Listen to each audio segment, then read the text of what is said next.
1,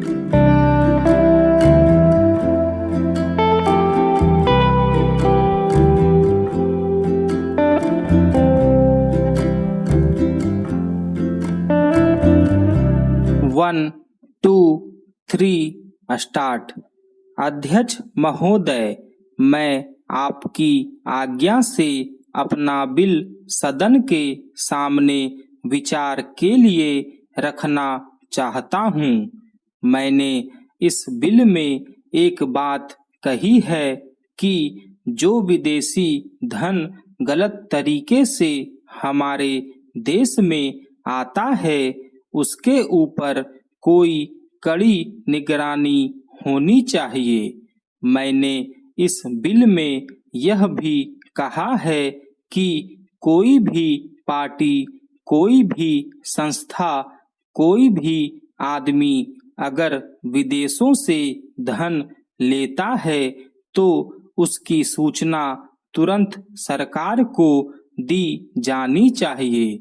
उस आदमी या उस संस्था के लिए यह भी अनिवार्य हो कि उस राशि का पूरी तरह से लेखा जोखा रखे और 1 वर्ष के बाद उस राशि के खर्च का पूरा लेखा जोखा सरकार के पास भेजे, ताकि सरकार को मालूम हो सके कि कितना धन विदेशों से आया तथा वह किस प्रकार खर्च हुआ।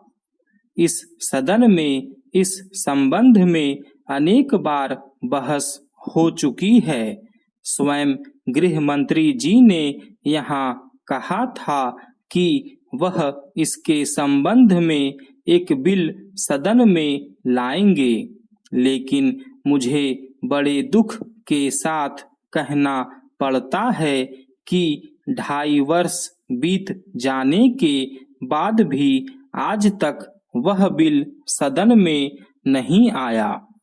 आज अगर कोई यह कहे कि मैंने यह पैसा अमेरिका से लिया है या चीन से लिया है या अन्य देश से लिया है तो उसके ऊपर आज कोई भी मुकदमा नहीं चल सकता। आज हमारे देश में कोई कानून ऐसा नहीं है जो इस चीज पर प्रतिबंध लगा सकता हो। आज 3 बड़े-बड़े देश हैं जहां से हमारे देश में पैसा आता है। कुछ पैसा अमेरिका से आता है, कुछ चीन से आता है और कुछ पाकिस्तान से आता है और छुटपुट अन्य देशों से। इस प्रकार का धन हमारे देश में कितना फैला है, अगर इसकी ओर आप ध्यान देंगे तो एक चिंताजनक स्थिति आपके सामने आकर खड़ी हो जाएगी। अगर इसी तरह से चलता रहा तो हो सकता है कि एक दिन हमारे देश की सुरक्षा, प्रजातंत्र की सुरक्षा खतरे में पड़ जाएगी। विदेशी सेना हमारे देश पर आक्रमण न कर सके, इस बात की चिंता तो हमारी सरकार करती है, लेकिन विदेशी धन की कोई चिंता यह सरकार नहीं कर रही है।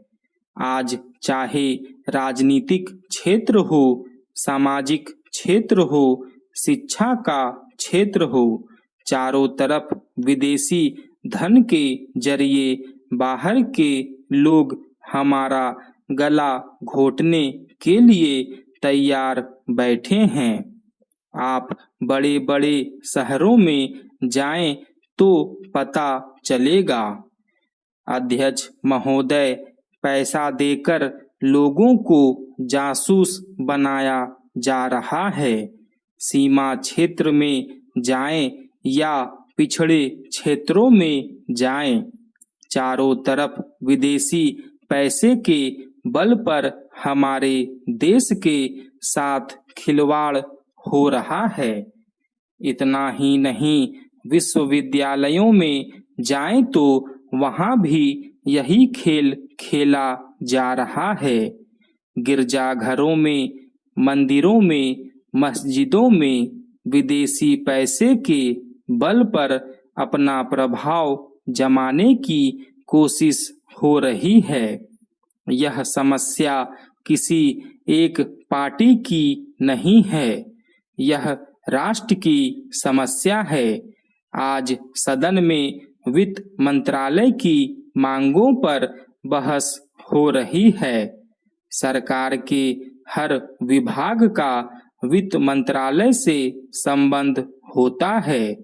देश में जो प्रगति हुई है और हो रही है, उसकी काफी चर्चा हुई है। जो प्रगति हुई है वह चारों ओर दिखाई पड़ रही है। कम से कम रेल विभाग में तो काफी प्रगति दिखाई पड़ रही है। रेलों में अब भीड़ कम होती है। बिजली का भी काफी विकास हुआ है। लेकिन देहातों की तरफ हमारा जो दृष्टिकोण है, उसको देखकर कुछ कष्ट होता है।